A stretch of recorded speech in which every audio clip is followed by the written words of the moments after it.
Big 12 basketball is starting soon, and yes, the Cyclones are going to win a lot of games, but just how are they going to do it? What are the keys to victory, you might say? Today on Locked On Cyclones.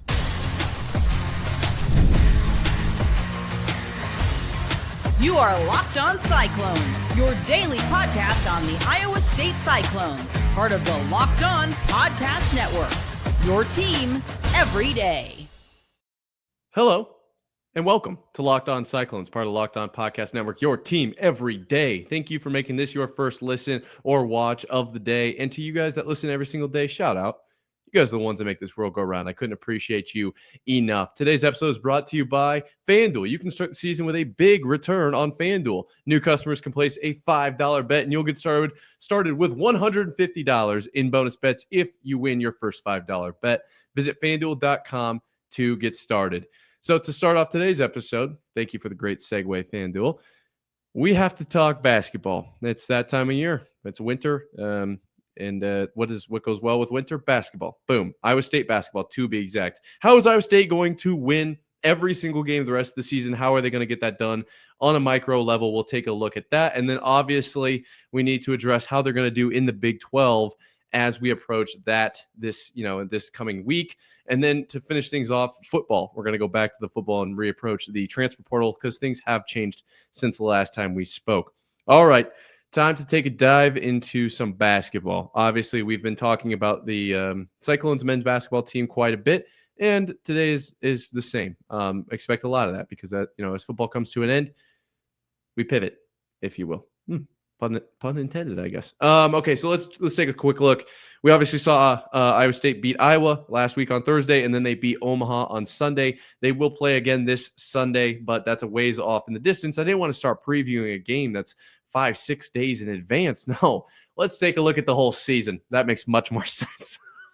Okay, so really, what is going to be the keys to victory? I don't want to delve into what can the Cyclones tune up, because we tried that on yesterday's episode, and I struggled with it. Okay, it's something I will do throughout the season. I just don't think that it's not as fun. Okay, I'm going to be honest. And if we're all just trying to have a fun time here, that's what sports is all about. Let's dive into the things that the Cyclones do well and how can they use these to their advantage moving forward. Number one is undoubtedly, what do they say? Reigning undisputed champion of the world. It's going to be Joshua Jefferson. To say any other name here would be completely foolish. And honestly, picking a player feels a little bit weird, but we'll dive into certain things players do throughout this segment. And Joshua Jefferson, just as a whole, just needs to exist. He needs to stay healthy, needs to be on the floor, and needs to keep his brain, what's between the ears and behind those beautiful eyes, turned on. Okay, Joshua Jefferson is kind of like the heart and soul of this team somehow, in a way. Just his basketball ability is simply unmatched. We've talked about his IQ, his vision out on the floor, his ability to grab rebounds is unbelievable. He can score as well. He dishes it out better than anybody. That goes with the vision, of course, but not every pass is an assist. So direct assists come from Joshua Jefferson, obviously. Joshua Jefferson, plain and simple. 1, 2, 3, ABC. Call me Michael Jackson. It's him. He is going to carry Iowa State to great heights this season. Now, let's get outside of the absolute obvious. I'd like to see a little bit, the way that these bigs work together is kind of like an orchestra. It's a symphony. It's beautiful. Okay. Milan Momcilovic, thank you to you guys in the comment section letting me know how to pronounce it. Like I said, not trying to butcher his name by any means. Milan Momcilovic and Deshaun Jackson, both going to be key to this team. I think the big nature of these guys, our rebound game is going to be really big moving forward. Obviously, the Big 12 going to be huge. The more we can have the ball, the more opportunities we have to score second chance points or to take away second chance points from the other teams. It's going to be big. Okay, the more time the ball's in our hands, it's usually better, especially in basketball. So I look to those guys obviously for rebounds, but also Milan's what's the word I'm looking for? But versatility outside of just the paint is amazing. And Deshaun Jackson in there, just being able to finish, gonna be key. Okay, if you will. Okay, second, getting away from the bigs there. Obviously, Joshua Jefferson, one. I'll kind of classify the bigs as 1B. It's gonna be Keyshawn Gilbert. If he somehow loses his superhuman ability to finish every time he gets to the hoop, I wouldn't say the Cyclones are in trouble, but I'd say we're in a not so great spot. Yes, Gilbert is great at a lot of things in basketball. And I can tell you right now, if we played pickup 21, he'd beat me 21-0. That's not what I'm saying. But his ability to get to the rim, first off, he's got his little right. He's just getting in there. Then all of a sudden, he's got 16 dudes towering over him. He's giving him the little, he looks like Inspector Gadget for real. The way he's just whipping that ball, it looks like it's on a string, Kyrie Irving style. Finds the bottom of the net every time. Okay. 98% of the time. He does miss a few here and there, but I'll take it because of the ability of his. I can't. It's taking the words out of my mouth. I seriously can't even speak. Just thinking about it, it's like some sort of spiritual experience. It's actually insane. Whenever he drives, I'm counting on it. I want to see more of that. Honestly, give him the reins. Literally, just give him the ball every time. Go ISO. I want to see it. It's cinema. Okay. So Gilbert finishing plays in the lane is going to be big, and then obviously he's got other aspects to his game that are going to be pivotal, of course, but just the finishing aspect is just perfection, if you will. Next up, we got Tamin Lipsey, and I saw a few guys in the comment section talking about Tamin Lipsey and how his score, what we see on the box score isn't an indicator of his performance, and I 1000% agree. Agree. But that is a key. Tamin Lipsey cannot let his box score look like that and also not impact the game. And I'm not saying this is like a problem for Tamin Lipsey. I'm just saying we need to continue to see Tamin Lipsey on-ball defense, hustling around, the vision, the way he conducts the team, the leadership, completely. That is a non-measurable stat by any means. Like, you literally cannot put a number on that. He is that guy. He is, especially, just the vision that people have when they think of Cyclone basketball. Tamin Lipsey comes right to the forefront. He has to continue to be that guy. He has to lead this team through the ups and the downs of the season, when they're down by 15, when they're up by 30. This guy's got to be there, show and hustle the entire time, just being the pro, I'll put in quotations, that he is. And I think that, from a higher level, that's what Lipsey has to bring. I think he very much has it. Like I said, not saying he doesn't have it, just saying he needs to continue with it. That's a great sign of the Cyclones moving forward. And then obviously this one, mentioning effort there, this goes right into it. Nate Heisey, number 0, awesome number. This dude absolutely going to be great for the Cyclones this season, but we need him to kind of be that guy. Okay. I'll tell you a little quick story. I played basketball my 7th grade year. And I was really bad. Okay. I was not good, but I was, per my coach, the quote unquote effort guy. Okay. Is that a dig? Probably. Okay. It probably is. It meant that I couldn't even hardly hit the backboard every time I shot, but I was finishing first in conditioning every time I had the chance. I was always looking to do stuff after. I was putting everything I had into that team. That's Nate Heisey in a nutshell. If you had a little peanut shell and you opened it up and it was Cyclone basketball, Nate Heisey, boom, that would literally be him. Okay, so he just needs to continue to do that, because I think there are times when this team isn't quite on. They're not hitting from everywhere on the court, and maybe they're getting beat on a couple double teams like we talked about yesterday. But Heisey's constant effort and ability to basically, like that heartbeat kind of that we've mentioned a few times with this team, when he's pushing hard, the rest of the team's able to stay in it, and they keep games close until they do find their rhythm, find their streak, whatever it is. Nate Heisey going to be huge. And really, I'm not saying he's bad about the effort thing. I don't want that to come across the wrong way. I'm just saying the effort can be really important.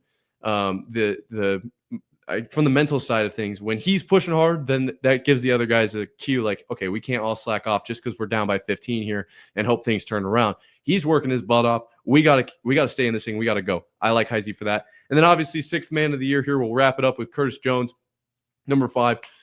Doesn't need to come out and score, 28 points. We're not exactly expecting that.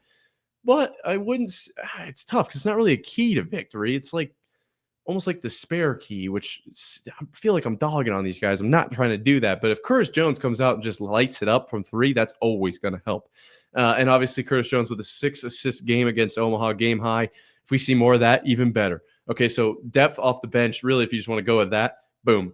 Obviously going to be key. That's key to every single team, though. I wanted to try to get a little bit more specific. But Curtis Jones, what he did against Iowa was huge. Those threes that he hit, if you hit them in a pivotal moment, that can change momentum in a stadium. And as immeasurable as momentum is, it is pivotal to games. It is absolutely a key marker of who is going to win. Momentum does absolute wonders.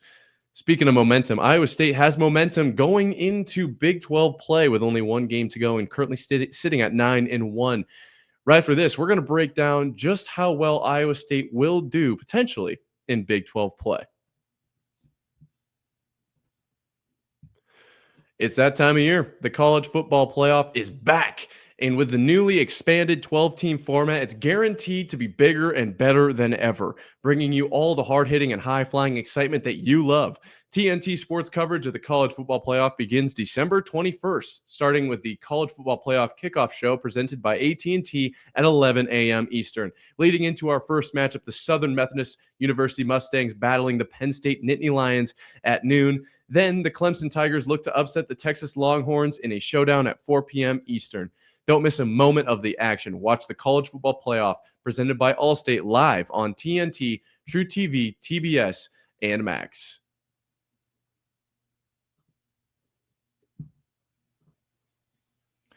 So the Cyclones play basketball, believe it or not. We are very good at basketball, and you are here with Locked On Cyclones, part of the Locked On Podcast Network, your team every day. Can the Cyclones win the Big 12? I don't know. That's not really what I'm here to dive into, I guess. I'm not making a prediction because that'd be easy. Yes, the Cyclones are going to win the Big 12. If you're asking the host of Locked On Cyclones, I'm going to pick the Cyclones. Seems like a little bit of a ridiculous ask.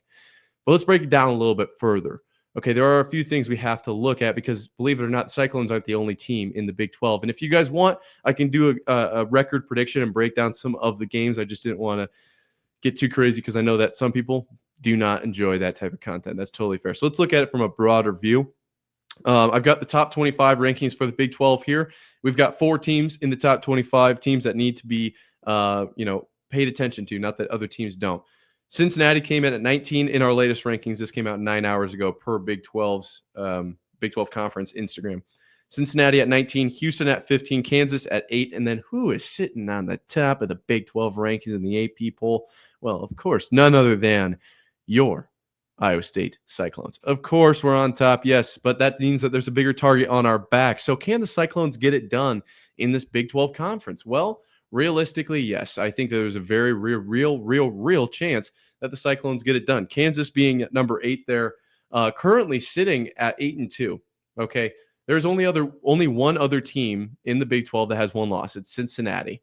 Us at 9-1, or the Cyclones at 9-1, then Cincinnati at 8-1. Then we have a plethora of teams with 2 losses, couple with 3, TCU with 4, and Arizona currently sitting at the -4 and 5 so far this season.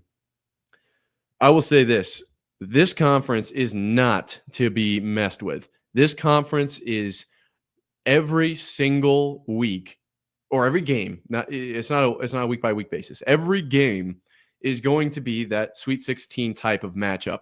And I think better for it, better for the Cyclones here because I would rather play conference games, but playoff-esque games the entire way, and it's tough and it's battle, it's close, it's every game, you got to bring it all. And maybe you're a little worn down by the end of the season, but at least you know what to expect. You don't get to March, come in at the 3 seed because you dominated some other conference, and all of a sudden you're surprised by a Kansas or you're surprised by a Cincinnati who somehow found their way down because they were in a conference that beat themselves up. And boom, all of a sudden it's one and done in this March tournament, in this famous March tournament. It's literally one and done. See you next year, pal. So I like that the Cyclones do have to play in this Big 12. They have to play tough games every week. Is Iowa State going to go undefeated on the year? I hope so. If I had to guess, I'd probably put my money on no, unfortunately. Okay, that's just part of the business. Basketball games are tough. They're hard to win, especially in the Big 12. Who are the biggest people that are going to be, adversaries to the Cyclones? Who's going to make our games the hardest? It's hard to ignore the 4 top 25 teams right now. Cincinnati, Kansas, and then Houston are the other 3. So those guys going to be a problem for sure. Houston currently sitting at 6-3 though, coming a 2-game win streak here. Bit surprising that they are ranked as high as they are. Kansas is always going to be tough. Okay, that's one of those. A lot of people obviously know the Cy-Hawk rivalry, and if you're listening to this podcast, of course you know how Iowa State and Kansas feel about each other. Same thing with Kansas State, really, but Kansas for basketball concerns. And Kansas has always been a very, very good team. Hunter Dickerson, I think, or Dickinson. I don't want to butcher his name. I don't have it up in front of me. Just came up off the top of my head. Gonna be a key, matchup essentially for the Cyclones here, obviously with Jefferson and Jackson inside, maybe a little bit of Milan in there. That's going to be tough. That's going to be something the Cyclones have to pay attention to. There's guys up and down this list for every single team, so let's not get crazy on the names. But really, I think this team is built to withstand any one of these teams. I think the biggest thing I can pull from this, looking at these teams right now, you can tell I'm not looking at the camera. If you're listening, I'm looking at a screen that has every team in the Big 12 on it. And all I see is for Iowa State, win, all the way down the list. Why? This team is extremely versatile and able to conform to its opponent. I'm trying to think of liquids like water or air. What makes it a liquid? It's the ability of the substance or matter or whatever word you want to use to conform to the jar that it's in. Some people say cats are liquid. Okay. I'm not really sure why. I don't have a cat. But when you put water in a jar, it's going to shape to the I guess overall shape of that jar, whether it's a square jar or a circle jar or a triangle jar or you name it, pentagon jar even. That's the Cyclones. What does Kansas do well? Iowa State can just lock in on that. Boom. We can shut that down. What does Kansas not defend well? Boom. All of a sudden, Iowa State's able to just, okay, we're going to move this guy, bing, bang. Okay, ball movement here like this. And then that sets up this mismatch. We get a screen, boom, pow. All of a sudden, 3 points. We just run that over and over and over. That is just on a matchup by matchup basis. The other side of it is the Cyclones can play to their strengths and weaknesses extremely fluidly. If Iowa State isn't shooting the ball well, we're getting it inside. If Iowa State can't score points at all, we're playing good defense. Okay, just to pick out two specific scenarios. The Cyclones play this game in a beautiful yin and yang way. Yin yang, I don't know exactly what the words are there. But it's like if the Cyclones are doing this well, they're going to go into this. If they're not doing this very well, they're going to stay away. And the same thing with the other team. So yes, this is a very roundabout way of saying Cyclones are probably going to win a lot of games this year. Cyclones are a good team. Cyclones can play basketball better than a lot of other teams. I understand what you're probably thinking. This guy needs to probably get off a microphone. I don't blame you, to be completely honest. It's a bit of an odd take. I just think that there are some teams out there that can't do this. They have to go through their number one guy. They have to get points this way. They can only stop this portion of a team's offense. They can't really stop it from the inside, but if you're shooting threes, you're not getting anything. If you're a three-point shooting team, you're simply out of luck. I think the Cyclones are a very meldable, very malleable, I guess I think is the word I'm supposed to use there, a team in which they can play to strengths and stay away from weaknesses and then target weaknesses on other teams and bolster or kind of shut down their strengths. Like I said, getting way too deep into the thesaurus here. Honestly, kind of a basic take, but I just think that that's the best way to go about looking at Cyclone basketball. And the Big 12, going to be tough. Like I said, going to be an absolute gauntlet, but I think that prepares Iowa State better than any other conference. SEC might be a tough one this year, but I'd rather have the Cyclones in the Big 12 because of what it will do for this team moving forward. We're going to see some tough losses. We're going to grow from them. We're going to get some big wins. We're going to get a chip. It's not a chip on our shoulder, but like a little boast of confidence. Okay, this Cyclones team has every ounce of ability to be good. They have the leadership to be good. Now we just need to get a little bit of experience from this year, build the team camaraderie, which is not that it's not there. Jeez, not there, but it will be. Okay, this Cyclones team, something you have to look out for. Something else you have to look out for, the Cyclones football team. We got one more game to go, and also next year, things are certainly heating up in every sense of the word. We're going to have to look out for that, but I'll cover that coming up right after this. Get ready to tackle the NFL action with FanDuel, America's #1 sportsbook, because right now, new customers can bet $5 and get $150 in bonus bets if you win. The Cyclones playing football, playing basketball. This week we've been talking about basketball. I looked at their odds to win the Big 12 plus 200. I love that number. 200, great number. Okay, I will certainly be taking a closer look into that. But the FanDuel Sportsbook app also gives you everything you need to place live bets all in one place. So when you get a hunch in the middle of the game, you can check out the latest stats, view live play-by-play, and so much more on the same page where you place your bets. Just visit FanDuel.com to join today. You'll get started with $150 in bonus bets if you win your first $5 bet. That's FanDuel.com. Never waste a hunch and make every moment more with FanDuel, an official sportsbook partner of the NFL. Today's episode is also brought to you by PrizePicks. Boy, PrizePicks right here. Make your holidays bigger and brighter with PrizePicks, the best place to get real money action while watching your favorite sports. You can now win up to 1,000 times your money on PrizePicks. Join now because this holiday season, PrizePicks is giving away 2 free picks in December, and they're giving away $30+ million in rewards during Picksmas. Think James Cook will get more than 60 yards next week? Joe Burrow will pass for more than 1.5 touchdowns? Cook up hot takes with your friends and win real money this football season when you and your crew run your game on PrizePicks. This week on PrizePicks, I'm looking at the football board and maybe selecting Jared Goff for more than his passing yards projection and Saquon Barkley for more than his touchdown projection. Download the app today and use code LOCKEDONCollege to get $50 instantly after you play your first $5 lineup. Download the app today and use code LOCKEDONCollege to get $50 instantly after you play your first $5 lineup. PrizePicks, run your game. The transfer portal has been heating up for the Cyclones. I know that to be 100% true because I have been keeping a close look on some of the names that are floating around. And I'll say the transfer portal as a whole right now, insanity. Okay. This era of college football is reaching a point of almost mass hysteria. I don't know if that's the right word, but every day I'm opening up Instagram and it's boom, big name, all of a sudden going into the transfer portal. Big name over here, big name over here. I mean, you can pull up like some of the top prospects in the nation going into the transfer portal, and it's insane. There are some players that are demanding certain play times and stipulations, for games that I can't even wrap my head around that. Thankfully, I haven't seen much of that from the Cyclones. If it's happening, it must be happening behind closed doors. And it's transfer portal, very weird place. But the Cyclones have made a few offers and signed a few guys.